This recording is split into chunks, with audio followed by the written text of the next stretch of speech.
Hello and welcome to the NTSB boardroom. Before we get started with today's meeting, I'd like to quickly walk you through our emergency procedures. First things first, please take a moment to silence your phones or other electronic devices. If you need the restrooms, they're just outside the boardroom on the left side of the lobby. Now, here's what you need to know. If someone experiences a medical emergency, our on-site Federal Protective Service officers are trained to respond.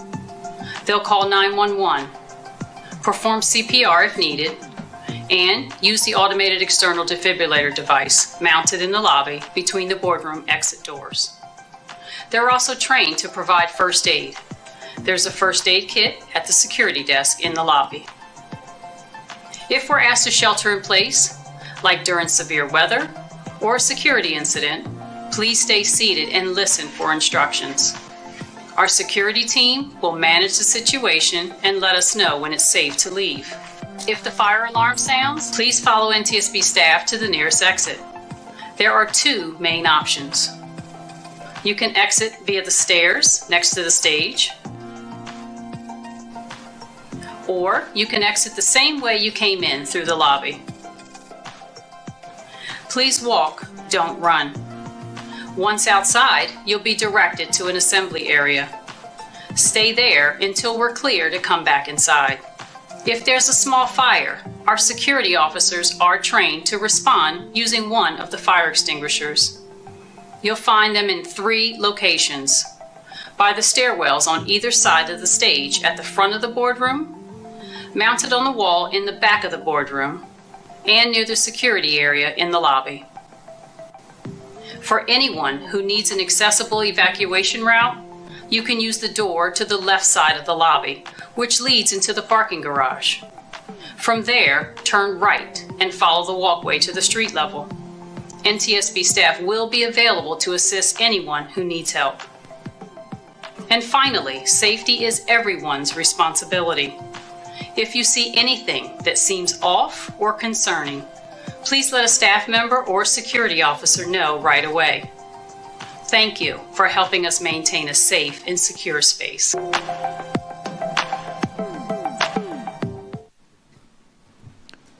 Chairwoman Hamady, that concludes my remarks.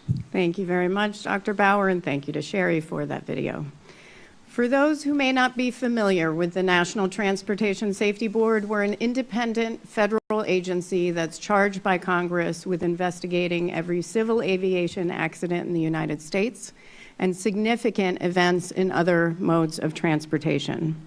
At the conclusion of our investigations, we issue a final report that's deliberated at a public meeting and includes factual information gathered in the course of that investigation, analysis of that factual information, a set of findings, and a probable cause or causes. We also issue safety recommendations aimed at preventing recurrence of that accident or incident. The NTSB strives to identify and report accurately all relevant facts, conditions, and circumstances relating to each accident and incident we investigate. And when necessary, we hold investigative hearings. An investigative hearing allows the NTSB to gather sworn testimony from witnesses on issues identified by the investigative team for a specific event or systemic safety issues. Investigative hearings are fact-finding proceedings. The purpose is to receive testimony and evidence which may be of aid in determining the cause of an accident. This hearing is a critical part of our ongoing investigation of the fatal Midair collision involving a Sikorsky UH-60 Lima operated by the U.S. Army under the call sign PAT-25 and PSA Airlines Flight 5342, a CRJ-700, that occurred over the Potomac River near Ronald Reagan Washington National Airport at about 8:48 p.m. Eastern Standard Time on January 29, 2025. As a result of that collision, the 2 pilots, 2 flight attendants, and 60 passengers aboard the airplane and all 3 crew members aboard the helicopter were fatally injured. Both aircraft were destroyed by impact forces. I'd like to take a moment to address the families who lost loved ones in this tragedy. On behalf of the entire agency, we are so sorry for your loss. We wish we would have met you in different circumstances, but please know that we are working diligently to make sure we know what occurred, how it occurred, and to prevent it from ever happening again. On behalf of everyone at the NTSB, we also are providing a transportation disaster assistance team today to be here to provide support for each of you. Can our colleagues from TDA stand? Just to make sure you know where they are in the audience. If you need anything, please don't hesitate to call upon them. I also want to thank the American Red Cross for being here. Volunteer mental health clinicians from the Red Cross will be here for the duration of this hearing to provide emotional support for anyone attending. Again, please know that your loved ones are why we fight so hard for safety. They are why we are meeting here today for this investigative hearing. Thank you. I do also want to commend each of you for your remarkable selflessness. In the wake of a tragedy, you have courageously spoken out and advocated for important reforms to save lives and improve aviation safety. I hope the information that we uncover during this hearing will support your efforts. Among those who perished on January 29th were 3 brave and highly respected soldiers who dedicated their lives to defending our nation. To their families, I say, you made their service possible. Alongside our condolences, please accept our enduring gratitude on behalf of a grateful nation. The contributions of military families like yours, through your love, your support, and your resilience, cannot be overstated. I'd also like to acknowledge and honor the many active duty service members and military veterans here today, as well as their families. Thank you for your unwavering commitment to our nation. Each of us is forever in your debt. I specifically want to thank Colonel Matthew Parker. He was our party representative for the Army, and I appreciate your support. Finally, I also want to thank the first responders on behalf of the board. Over 90 organizations responded to the scene of this tragedy to support search and recovery efforts and assist us in our investigative work. Law enforcement, fire officials, dive teams, federal, state, and local agencies. We don't often talk about it, but they're human too. And what they experience can also be quite difficult. So thank you all for your public service, your dedication, and your heart. I'd now like to introduce the NTSB staff. Next to Dan in the front row, we have Mr. Bryce Banning, who's our investigator in charge, or IIC, of this investigation. Mr. Chihoon Shin, aerospace engineer for helicopters. Ms. Marie Moeller, mechanical engineer for vehicle performance. Mr. Sean Payne, branch chief for vehicle recorders division. And Mr. Michael Portman, aerospace engineer, recorder specialist. In the middle row, we have Mr. Brian Soper, lead aviation accident investigator, air traffic control. We have Ms. Sarah Lewis, aviation accident investigator, air traffic control. Dr. Catherine Wilson, senior human performance investigator. Dr. William Bramble, national resource specialist, human performance. Captain Rocky Stone, aviation accident investigator, air carrier operations. And Captain Van McKinney, aerospace engineer, helicopters. In the back row, we have Mr. Brian Fuchs, materials engineer, who will operate the audio visuals. Mr. Anthony Lamb, transportation safety specialist, who will operate the timer.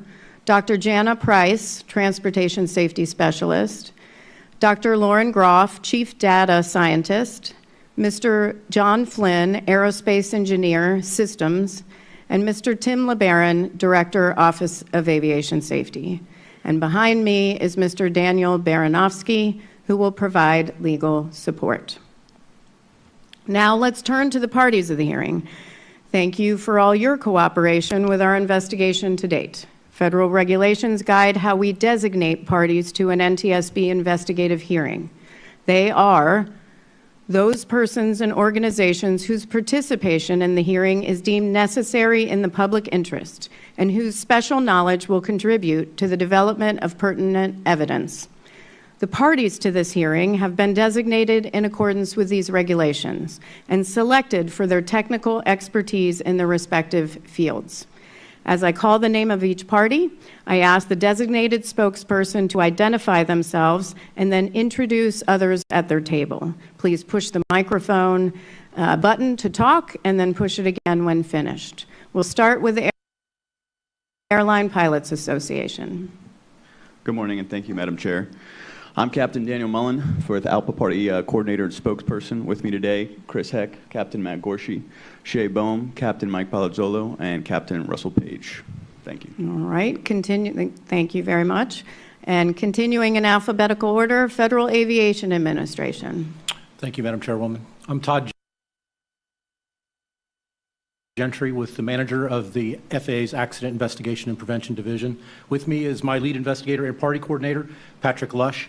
Beside him is our helicopter subject matter expert, Matt Rigsby, as well as our air certification helicopter expert, Andy Shaw, and my general counsel, as well as Chris Stevenson.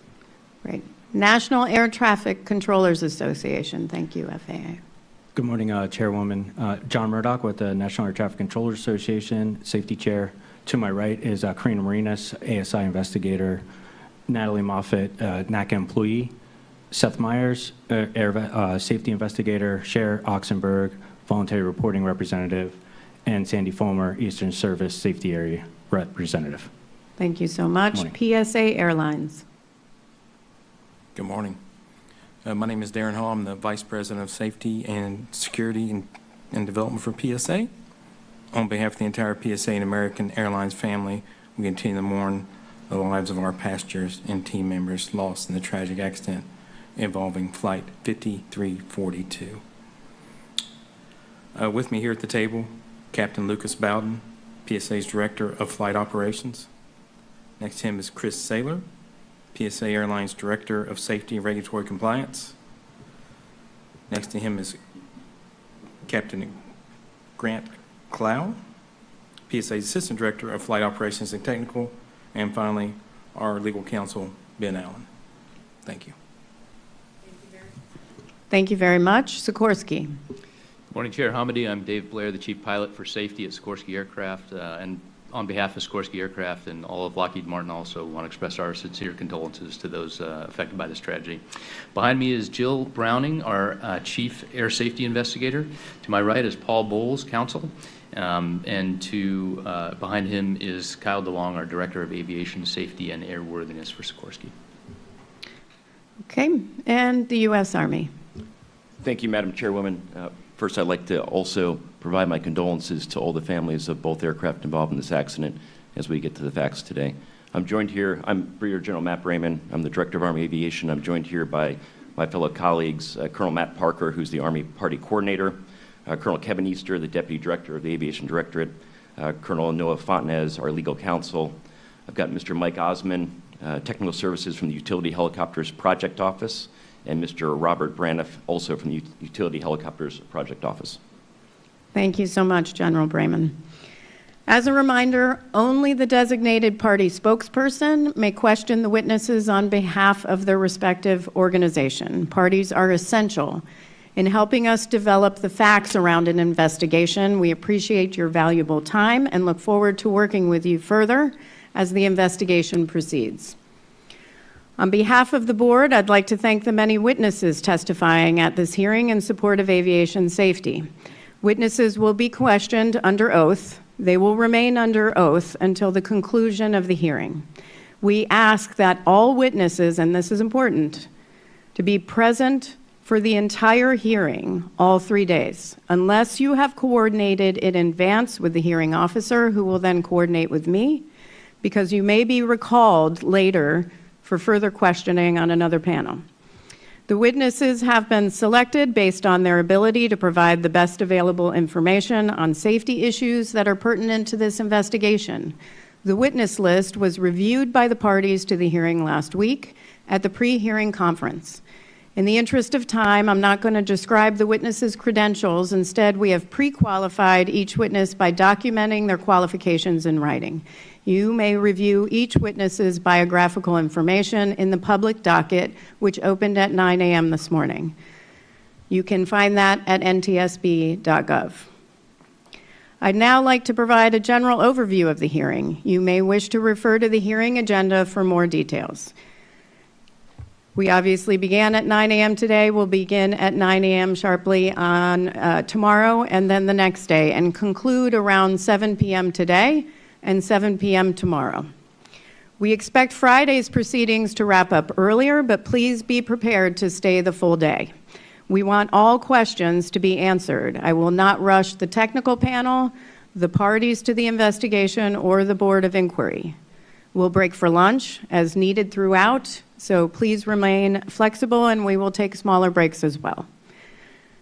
This hearing will address key issues relevant to our investigation, which are organized into technical panels.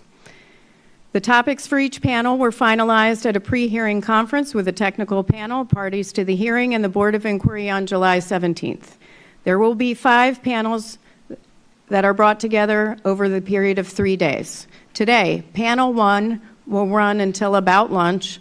The topic is overview of the accident helicopter's air data systems and altimeters.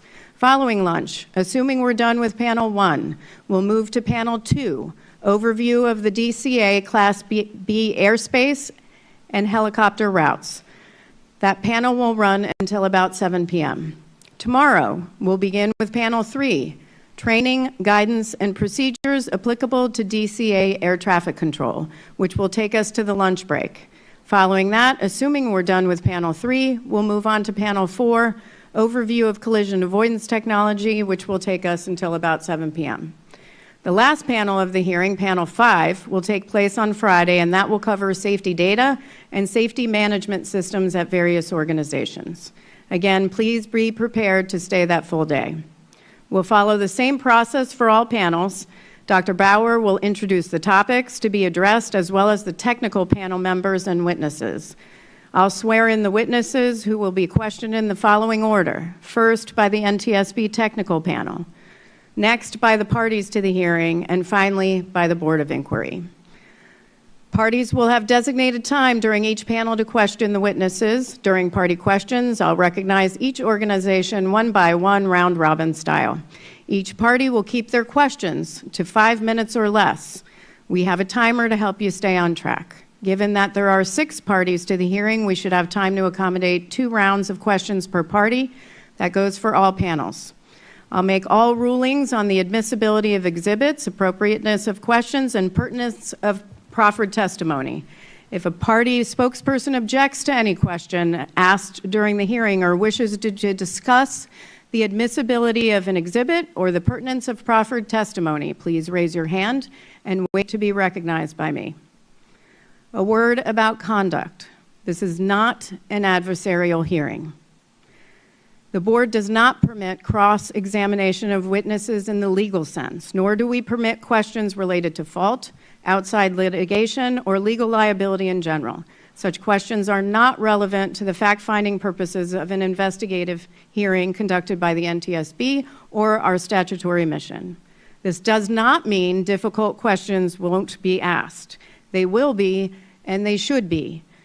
This is an investigation. We are here to improve safety. That is our sole focus. So with that, Dr. Bauer, please describe the exhibits. Thank you, Chairwoman Hamady. Exhibits for this hearing include reports produced by NTSB investigative staff, videos, and other documents submitted by the technical panel members, witnesses, and parties to support the testimony and questions you will hear over the next 3 days. The exhibits for this hearing are in the docket. The docket number is SA-544. That's Sierra Alpha 544. The NTSB is authorized by statute to disclose information to carry out its mission, but we protect confidentiality and proprietary information to the extent possible. As such, the exhibits contain redactions. These are the results of negotiations between the parties and the NTSB regarding the disclosure of information claimed to be personally identifiable, security sensitive, or proprietary in nature. Though redacted, the exhibits contain sufficient information so that members of the public can refer to them during the hearing and throughout the NTSB investigation. The exhibits entered into the record in any presentations, along with other records of the investigation, become part of the NTSB public docket and are available via the NTSB website, ntsb.gov. The public docket opened this morning. Party spokespersons and witnesses have been provided electronic copies of the public docket containing the exhibits identified above. The docket is located on the investigation page, which you can access in one of two ways: by visiting ntsb.gov, or if you've joined us in person, you can scan the QR code on the hearing agenda. On the investigation page, you will find the link to the public docket on the right-hand side, just below the map. A transcript of the testimony taken during the hearing will be prepared and entered into the docket as soon as possible. In addition, Mr. Baranovsky will keep a list of any documents admitted during the hearing that are not currently exhibits in the NTSB public docket.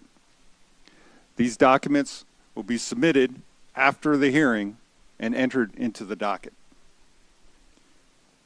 As a reminder, if a party to the hearing has a new exhibit to propose in accordance with 49 CFR section 845.9, it will not be admitted unless the chairwoman determines that a good cause has been shown. While parties do not participate in the analysis of evidence, parties can submit written comments for our consideration. This is where parties can state their views for the record, such as the potential conclusions that may be drawn. We strongly encourage the parties to submit written comments, which are beneficial to our analysis. Our regulations provide two separate opportunities to do so. First, parties may submit comments on the hearing. Per 49 CFR section 845.13, following the investigative hearing, any party to the hearing may submit proposed findings to be drawn from the testimony and exhibits, a probable cause, and proposed safety recommendations designed to prevent future accidents or incidents. The proposals shall be submitted within the time specified by the investigative hearing officer at the close of the hearing and shall be made part of the public docket. Parties to the investigative hearing shall serve copies of their proposals on all other parties to the hearing. Such comments are due to me, the hearing officer, within 30 calendar days after the close of the hearing, by September 1, 2025. We ask that any submissions be sent to us electronically. The second opportunity to submit comments is through the traditional party submission process outlined in 49 CFR section 831.14. Any party to the investigation may submit to the NTSB written proposed findings to be drawn from the evidence produced during the course of the investigation, a probable cause, and/or proposed safety recommendations designed to prevent future accidents. A due date for this submission will be provided by the investigator in charge at a later time. Parties may avail themselves of one, both, or neither of these opportunities. If you do send comments at any point, they will be included in the public docket. As mentioned, we will consider party comments during the analysis phase of the investigation and in the preparation of the final report. Chairwoman Hamady, that concludes my remarks. Thank you. And just to reiterate, those comments for the hearing due 30 days from the close of this hearing, September 1st, 2025, by September 1st. Thank you so much, Dr. Bauer, for going through that. And I'm now going to turn it over to Bryce Banning, our investigator in charge, to provide an overview of the accident. Morning, Chairwoman Hamady and members Inman and Graham. I'll begin my presentation with an animation. The animation is about 11 minutes long and will cover a summary of the event, depict the flight tracks of the accident aircraft, and show air traffic control communications as well as helicopter inter-cockpit communications. There will also be audio associated with the communications mentioned. The animation will conclude with an airport security video of the accident aircraft in flight and ends immediately when the collision occurs. Events after the collision are not represented in the video. We realize that some attendees and remote viewers may find this animation and security video difficult to view and hear. We would like to take a moment to allow those currently in the boardroom to leave for the duration of the video, or turn away from your screens if viewing remotely. We will inform you when the animation and video are finished playing.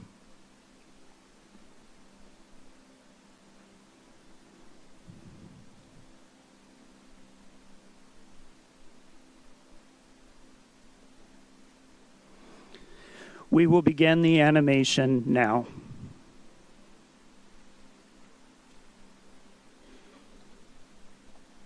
On January 29th, 2025, about 8:48 p.m. Eastern Standard Time, a Sikorsky UH-60 Lima helicopter operated by the United States Army and a PSA Airlines CRJ-700 collided in flight approximately 1/2 mile southeast of Ronald Reagan Washington National Airport, or DCA. The 2 pilots, 2 flight attendants, and 60 passengers on board the airplane, and all 3 crew members on board the helicopter were fatally injured. The military helicopter flight originated from Davison Army Airfield, Fort Belvoir, Virginia. The flight was an annual evaluation for the pilot with the use of night vision goggles. The airplane was operated by PSA Airlines, doing business as American Airlines Flight 5342, a scheduled domestic passenger flight under Title 14 of the Code of Federal Regulations, Part 121, from Wichita, Kansas to Washington, D.C. Night visual meteorological conditions prevailed at the time of the accident. In the radio communications, the accident airplane was using call sign Blue Streak 5342, and the Army helicopter was using call sign Pat 25. The Federal Aviation Administration provides charts that specify helicopter routes to facilitate operations in high-traffic areas. The helicopter routes have no defined lateral boundaries, but they do have maximum altitude limits. The helicopter routes are depicted by a blue line on the Google Earth image. Helicopter Route 1's western section begins in Cabin John, Maryland, and follows the Potomac River southeast to Washington, D.C., through the Tidal Basin and the Washington Channel to Haines Point, and then turns east along the Anacostia River. At the time of the accident, helicopter Route 4 intercepted Route 1 at Haines Point and continued south along the Potomac River's eastern shore past DCA and the Wilson Bridge. North of Chain Bridge, the maximum altitude is 1,300 feet. Between Chain Bridge and Key Bridge, the maximum altitude is 700 feet. Between Key Bridge and Memorial Bridge, the maximum altitude is 300 feet, and south of Memorial Bridge to the Wilson Bridge, the maximum altitude is 200 feet. At 8:33 p.m., 15 minutes before the collision, Pat 25 requested permission to travel from Cabin John along Helicopter Route 1 to Helicopter Route 4 to Davison Army Airfield. The DCA local controller approved the request. Pat 25 is looking for Cabin John, Route 1, Route 4 to Davison. Pat 25 approved. There was no communication between Pat 25 and the DCA local controller for 12 minutes.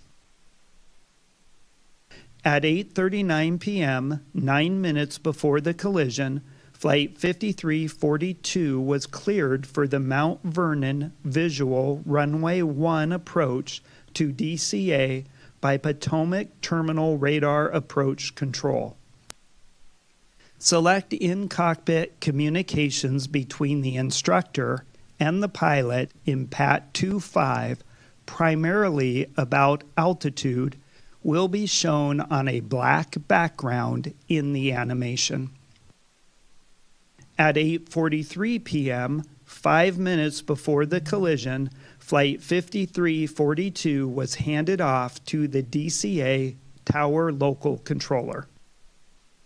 The local controller asked the crew of Flight 5342 if they could switch their approach from runway 1 to runway 33.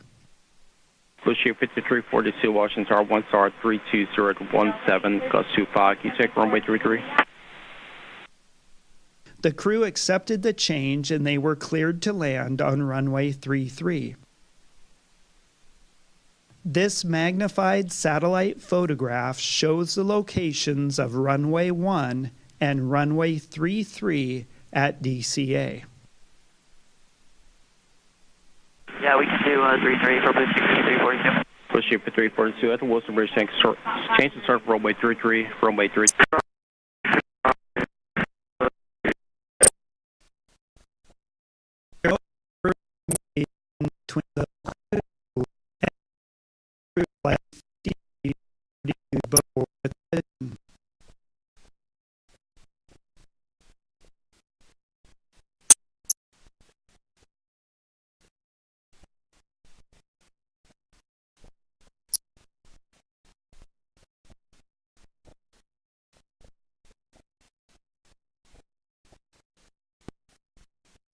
The following animation shows the positions and altitudes of the accident aircraft for the final 3 minutes before the collision.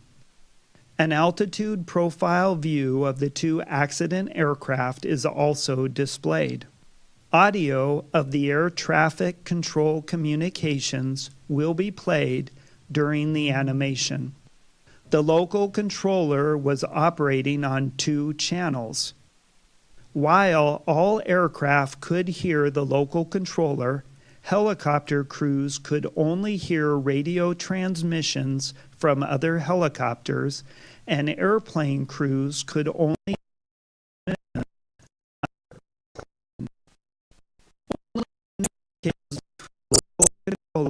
and with showing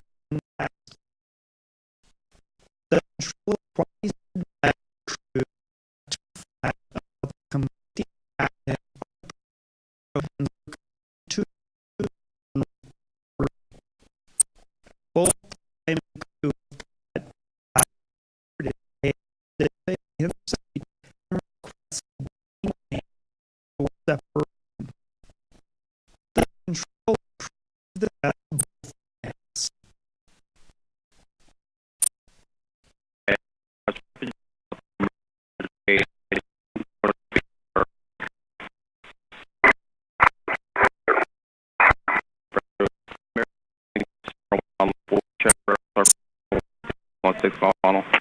Flight up rate, runway 1, American 1630. Tower muscle 7, approaching Springfield, request route 3. Runway 1. Most 7, stand by. Wish you 5307. Keep rolling out to November, ground 47. Good day. November 307.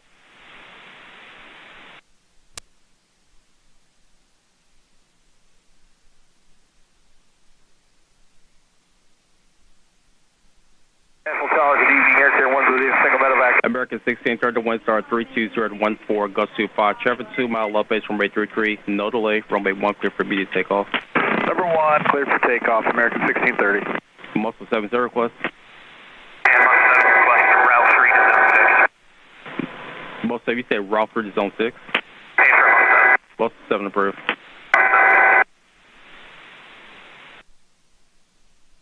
American 472, National Tower, good evening. Air Care 1 with you. Single medevac helicopter 1,000 feet, 29901 on the altimeter.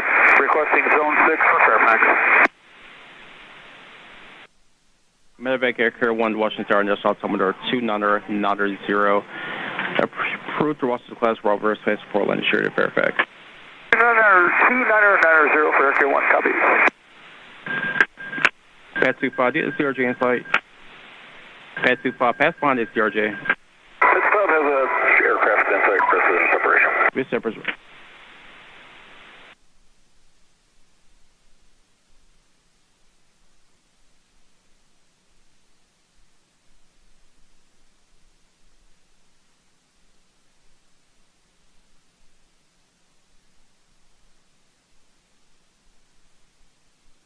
The following video shows the airplane and helicopter leading up to the point of collision.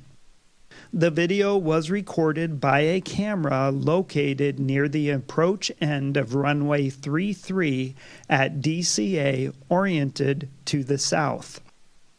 The video shows the night lighting conditions and the appearance of the aircraft lights against the cultural lighting of the city. Aircraft lined up on approach to DCA can be seen in the right corner of the screen. The flashing lights identify the touchdown zone of runway 33's landing threshold. Flight 5342 is visible in the upper left corner as it approaches runway 33. Pat 25 appears from the left side of the screen, moving to the right as the two aircraft cross flight paths.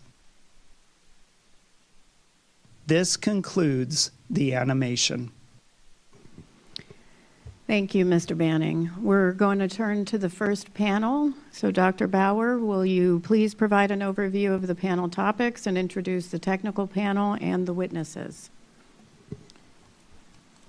Chairwoman Hamady, the first panel is overview of the accident helicopters, air data systems, and altimeters. The panels will address helicopter static pressure and pressure altimeter systems, static system error and instrument error of the altimeter, total error effects on the accuracy of barometric altitude, military and civilian design requirements for helicopter air data systems and altimeters, design challenges for helicopter air data systems and altimeters, helicopter altimeter accuracy, standards, checks, and verification, and how accuracy of parametric data is verified and maintained for both civil and military flight data recorders. The NTSB technical panel, starting on my right, is composed of Mr. Chihoon Shin, aerospace engineer, helicopters; Ms. Marie Moeller, mechanical engineer, vehicle performance; Mr. Sean Payne, branch chief, vehicle recorder division; and Mr. Michael Portman, aerospace engineer, recorder specialist. Witnesses for panel 1 are composed of the following individuals, starting from my left, nearest the board members. Mr. Dan Cooper, Senior Technical Fellow for Avionics, Systems Integration and Test with Sikorsky. Mr. Lance Gant, Chief Scientist and Technical Advisor for Rotorcraft with the Federal Aviation Administration. Chief Warrant Officer Kylene Lewis, Department of Evaluation and Standardization with the U.S. Army. Mr. Steve Bradham, Chief Airworthiness Engineer with the U.S. Army. And Mr. Scott Rosengren, the UH-60 Chief Engineer with the U.S. Army. Chairwoman Hamady, these witnesses have been pre-qualified and their respective experience and qualifications appear in the docket as exhibits. Thank you, Dr. Bauer. Will the witnesses please stand? Please raise your right hand and answer by saying, "I do." Do you swear or affirm that the testimony you will give in this hearing will be the truth? Thank you. You may be seated. As a reminder to the witnesses, you'll remain under oath until the conclusion of the hearing. We ask, and this is very important, we ask that you answer questions factually.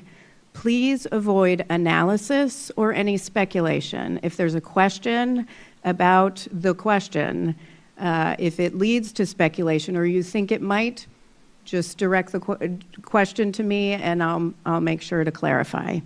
Also, I'm going to ask our staff, we've already talked, but just a reminder, and then also the witnesses, please do not use acronyms. We all use it frequently, but there are a lot of people, both in the audience and watching virtually, who don't know what those acronyms mean. So we want to make sure that they can follow along. So please try. I know it'll happen, of course, but if we can try and do our best, I think that would be much appreciated. Finally, you have microphones ahead of you, so just push the microphone button to talk and push it again when you're finished. Thank you so much for being here, and I'll turn it over to Mr. Shin. Good morning. We will begin panel 1 of this investigative hearing with a presentation from myself and Ms. Moeller. The purpose of this panel is to discuss the air data system and altimeters on the UH-60L Black Hawk helicopter. Investigators identified discrepancies related to the accident helicopter's altitude, leading to additional investigative work to determine the validity of the altitude information displayed to UH-60L pilots and the altitude data recorded by the helicopter's Flight Data Recorder, or FDR.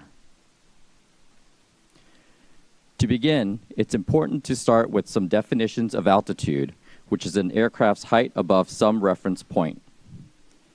In this image, there's an example of 2 different ways that altitude can be measured: above mean sea level and above ground level.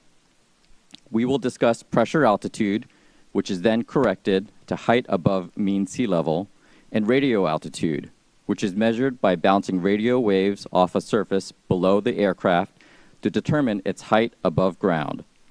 A third type of altitude, GPS geometric altitude, will also be referenced. Generally, atmospheric pressure decreases with increased altitude. The air is thinner on top of Mount Everest compared to near sea level, such as Washington, D.C. The International Standard Atmosphere Model, or ISA model, defines an altitude for a baseline pressure of 29.92 inches of mercury at sea level.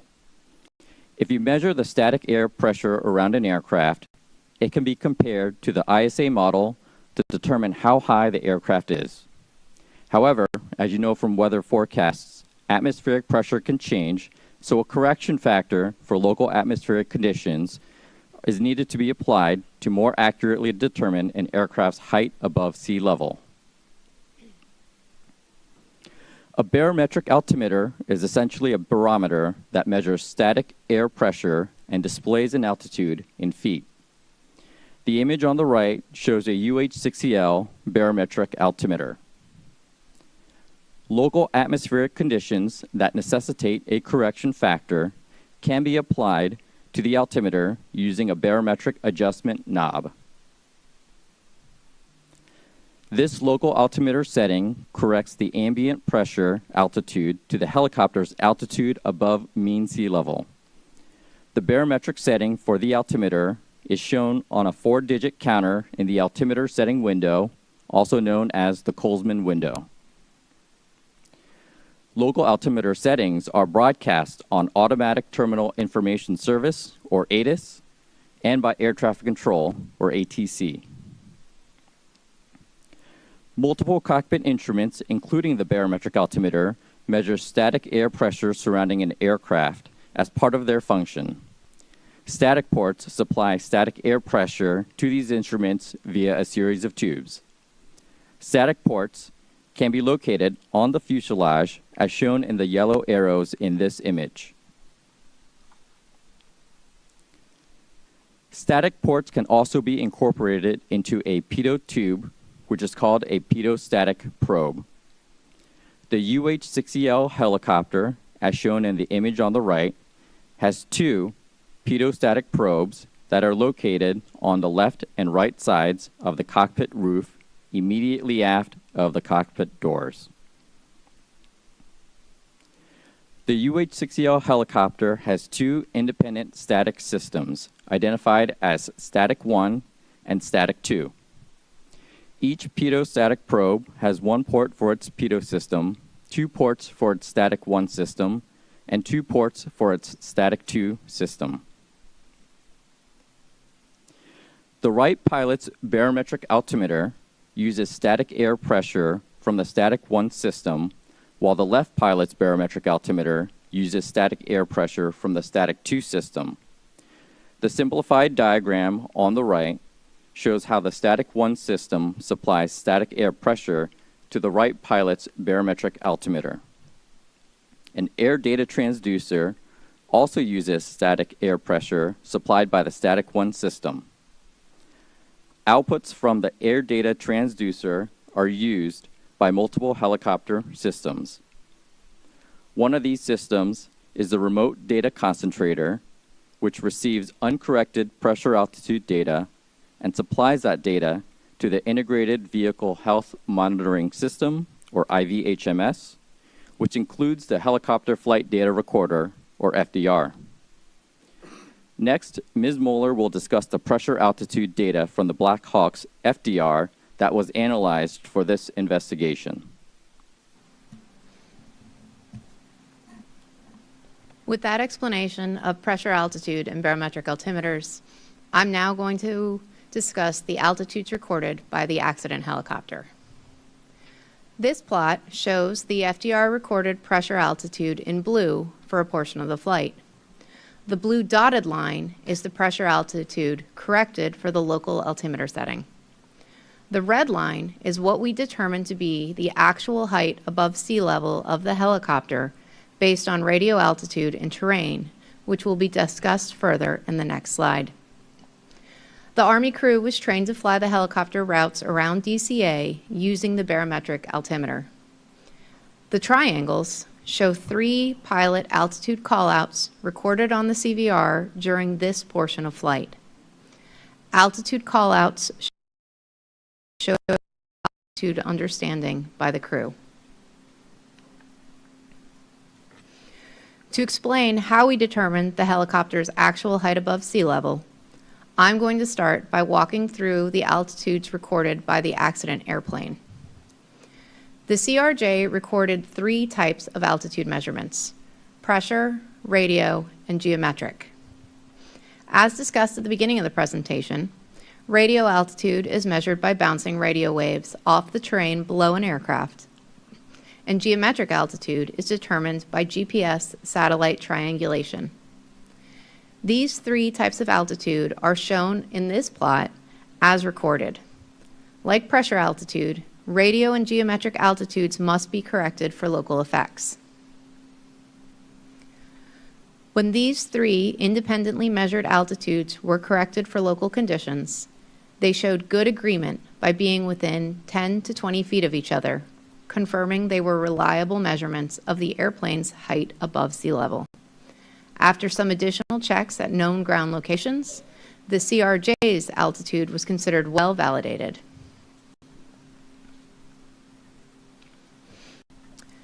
This plot shows the CRJ's corrected pressure and radio altitudes as solid lines, and the Blackhawk's corrected pressure and radio altitudes as dotted lines for the end of the flight.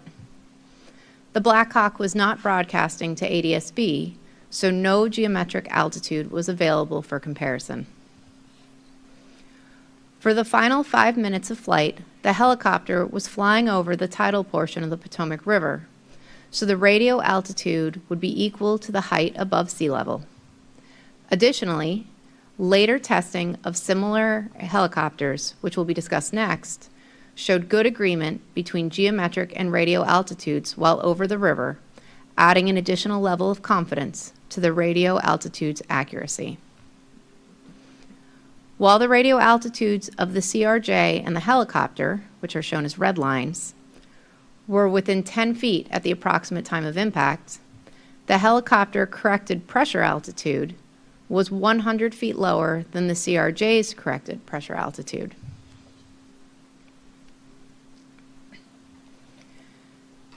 This picture shows the instrument panel of a UH-60L. On the right side of the image, the radio altimeter is circled in red, and the barometric altimeter is circled in green.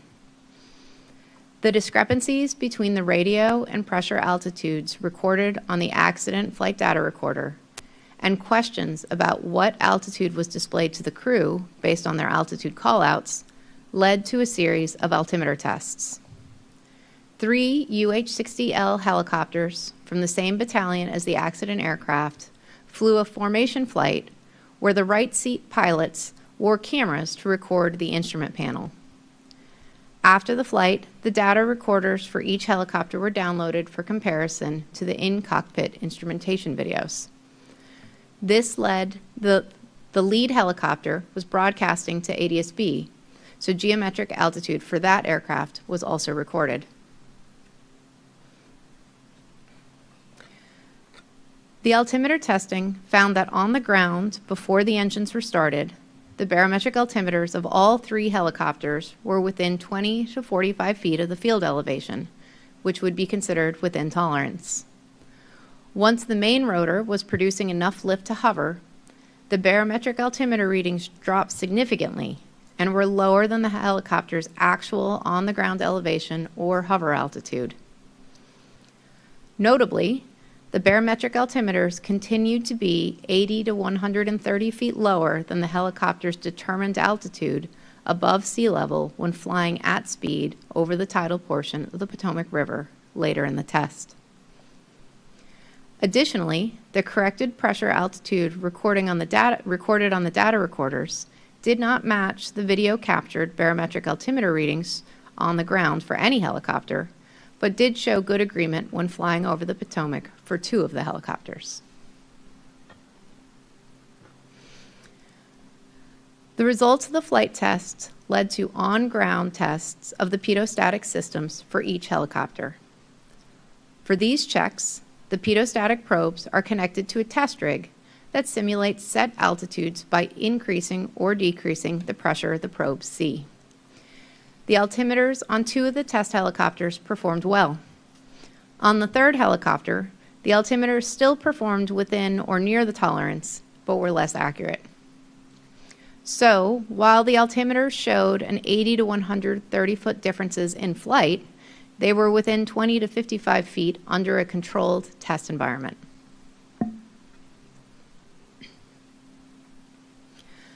A helicopter's rotor system produces the lift and thrust that allows it to fly. The winds that you feel when you are near a helicopter taking off is the downwash produced by the rotor, which changes the air pressure around the fuselage of the helicopter, making it challenging to measure an accurate static pressure to determine altitude. The controlled environment of the pitot-static ground checks eliminated all rotor downwash effects, and those results also match the flight test altimeter readings that were made before the engines were started. But once the helicopter rotors were turning and producing lift and thrust, the altimeter readings lowered significantly and stayed lower throughout the flights.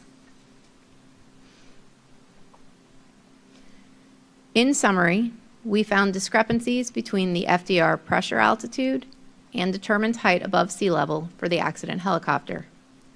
Subsequent testing showed discrepancies between the cockpit barometric altimeters and the determined height above sea level on 3 other UH-60Ls. The objective of this panel is to learn more about the design of pitot-static systems and the altimeters, the unique challenges in designing such systems for helicopters, and how the accuracy of these systems is determined and maintained. Another objective of this panel is to learn more about how parametric data, particularly from the air data systems, are validated for flight recorders. This concludes our presentation. Mr. Shin will now begin questioning.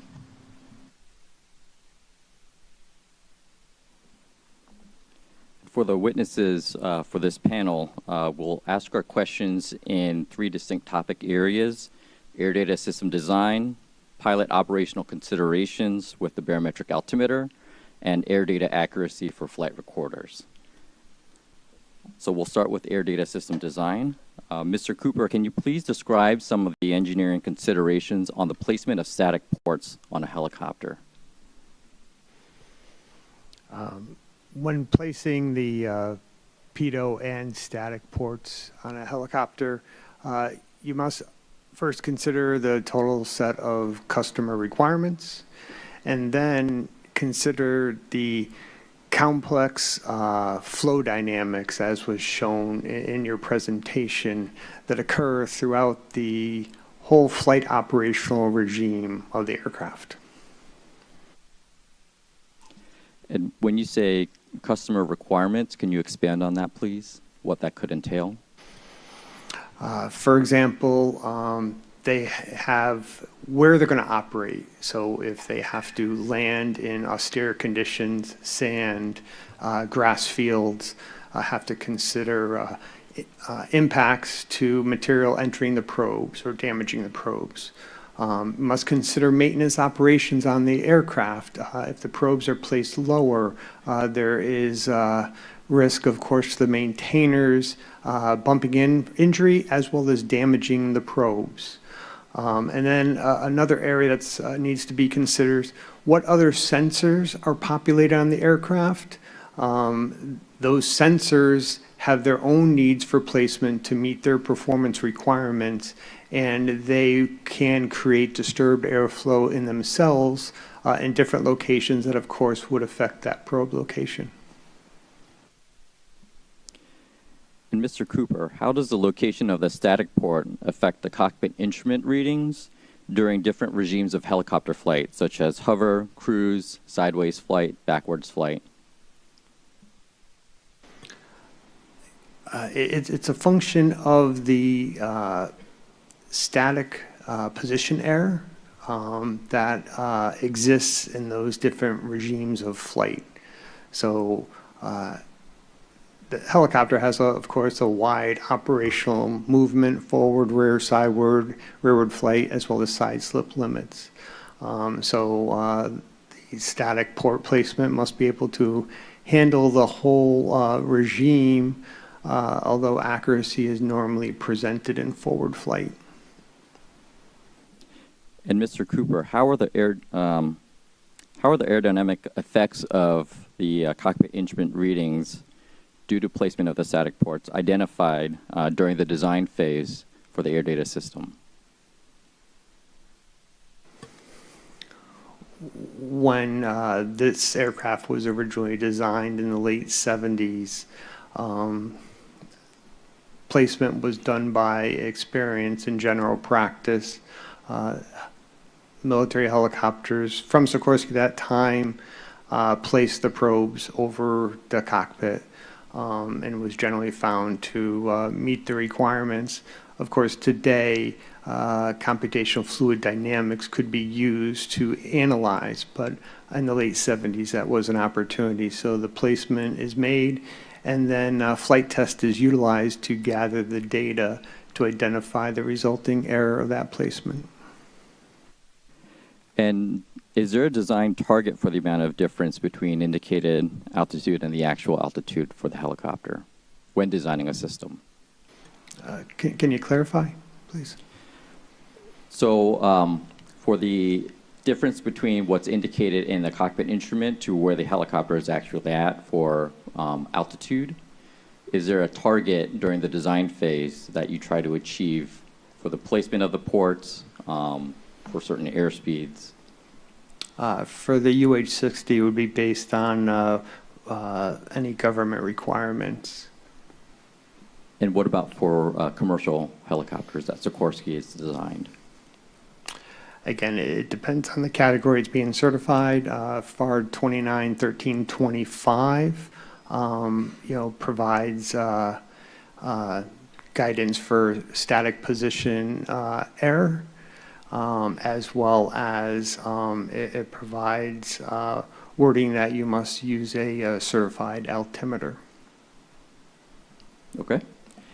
And with the complex flow environments that we've identified that are present with helicopters in designing these systems, can you please describe some of the mitigation strategies that may be used to account for these aerodynamic effects that you see in the indicated altitude? For the Black Hawk, at the time it was designed and with the government requirements that were provided, really probe geometry, placement, its installation angles is the primary tool. The UH-60 government requirements specified a specific altimeter to utilize. So that would not make the altimeter indication system an option to address any corrections. Present day, of course, with advanced equipment, air data computers give you more of an option. But again, 1970s, late 70s, that was not available, and the government requirements specifically called out the altimeter to be used, and it was provided as government furnished material property. And Mr. Bradham, how would the Army evaluate mitigation strategies developed by a manufacturer? Yeah, so typically in flight test, but if I could just back up for 1 second and just to clarify, so for a pedostatic system, we talk about instrument error, which is the actual calibration error in the physical altimeter itself, and that's what you're checking when you check on the ground without the rotors turning. And then you have what is called position error or installation error, which is the error caused by aerodynamic effects around the aircraft. And those are two independent errors with different standards. And I would say the standards that the Army used and the standards that the FAA uses for civil aircraft are very similar, and these issues are not unique to military aircraft. But your question is how would we evaluate that? And you do an airspeed calibration in flight test, And that airspeed calibration determines, for a given flight condition, determines the position error of the pitot-static system. And then we can mathematically convert that into altimeter error, and we can assess that against a standard. So for the Black Hawk, the position error, that standard was a mil spec called MIL-I 6115, which has a very similar, slightly more stringent standard than Part 29. And if a helicopter did not meet that military standard, would there be a required redesign, or would there be a correction factor that gets applied that pilots have to utilize? This question is to Mr. Bradham. Yes, I think that would depend very much on the specific circumstances. There were, looking back through the historical documents, there were cases where there were small out of spec issues. One knot over a standard in one place, and the decision is made, by the government and the contractor that there's no further action required there. They can provide a correction to the operator when that's necessary, but again, I think it would depend on the particular flight condition and the particular size of and the effect of the noncompliance. Mr. Cooper, for the UH-60L helicopter, the pitot-static probes are placed above the cockpit, which is closer in proximity to the main rotor. What are the technical considerations that would lead for those pitot-static probes to be placed closer to the main rotor? In line what I stated before, it's a balance of the total set of requirements.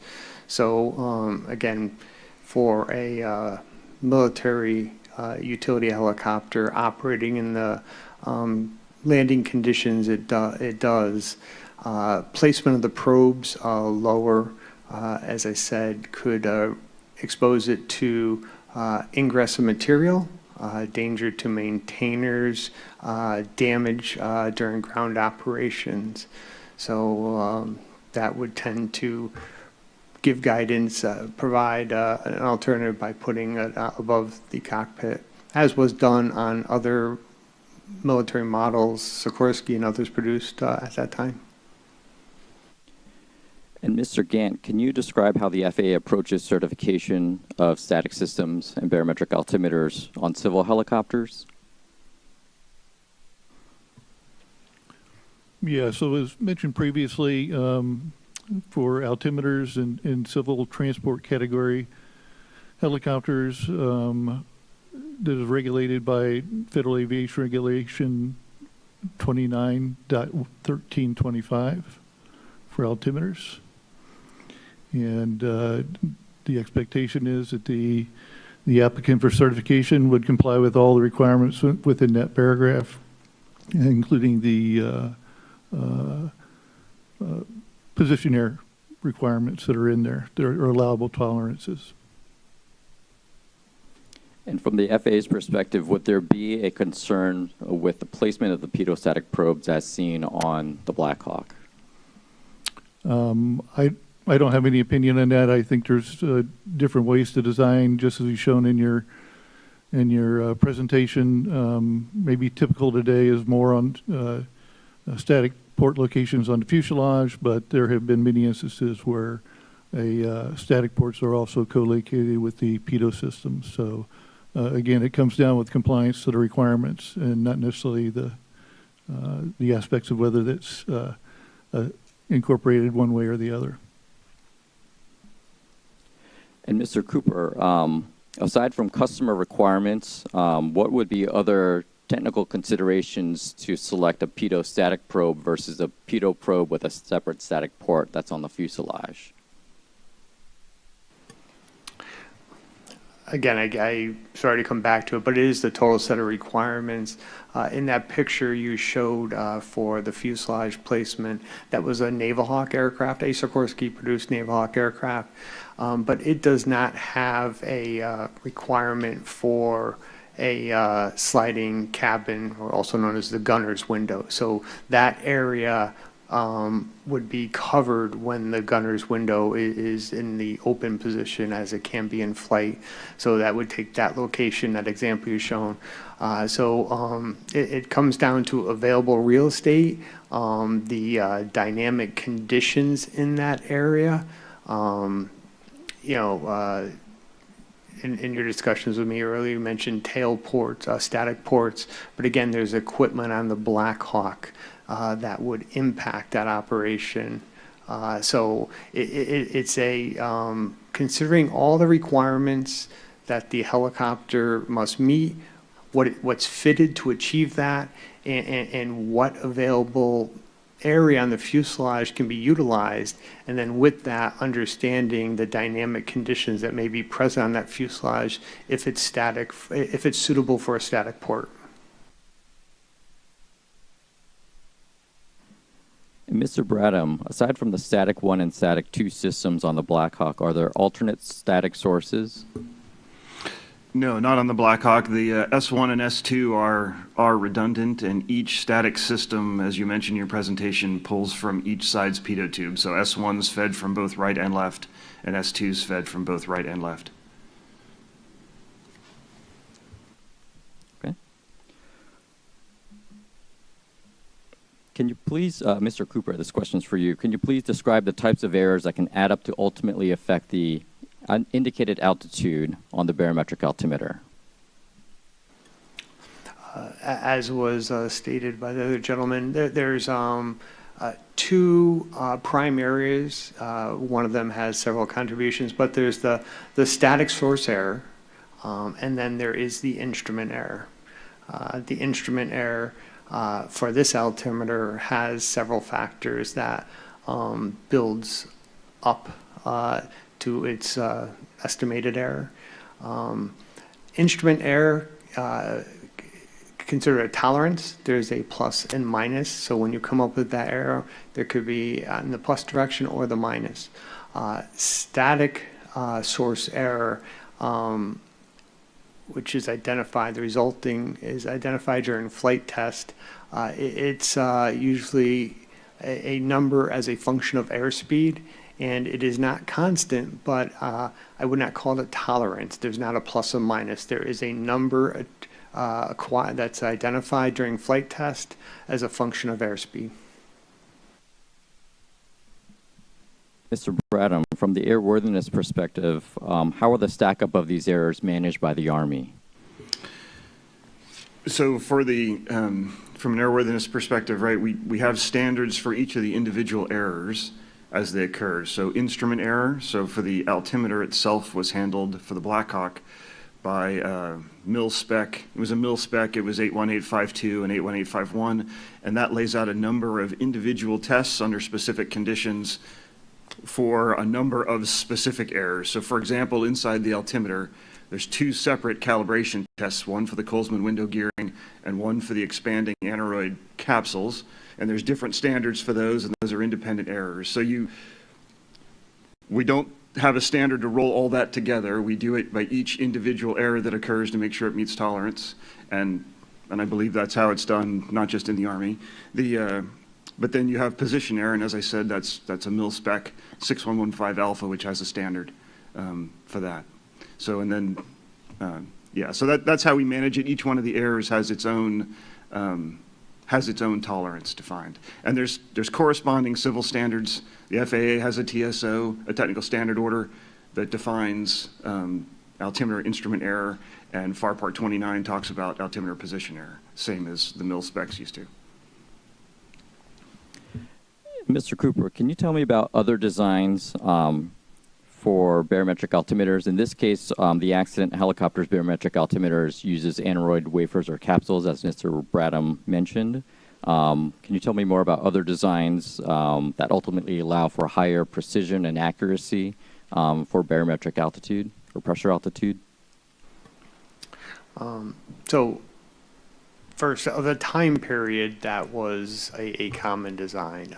And as I said, the government requirements, that altimeter was specified to be used and was provided by the government. As time has gone on, and certainly current day, air data computers became available, which provided they did not have the mechanical wafers, the mechanical indicating dial. They did not have the mechanical correction for the Colesman window. So those errors could come out. So the implementation of air data computer, which requires a different display medium, allows you to achieve a lower error at the instrument error analogy. And Mr. Bradham, what are the factors that are considered in transitioning existing helicopters to newer technologies such that Mr. Cooper just talked about? From an airworthiness perspective, we're just looking to see if it meets all the standard requirements. I would say that, the Army and DoD, we've moved away from the very prescriptive mil specs, and we use commercial standards more typically going forward.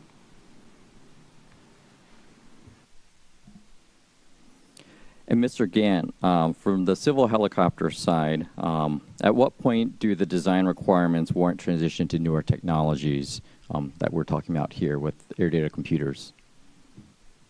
Well, we don't prescribe when a new technology has to be introduced unless it's one that we think would improve safety to the extent that we would go through the whole process of rulemaking to make that technology available, or a requirement, excuse me, in the federal regulations. And Mr. Gant, with changing operational requirements in the national airspace,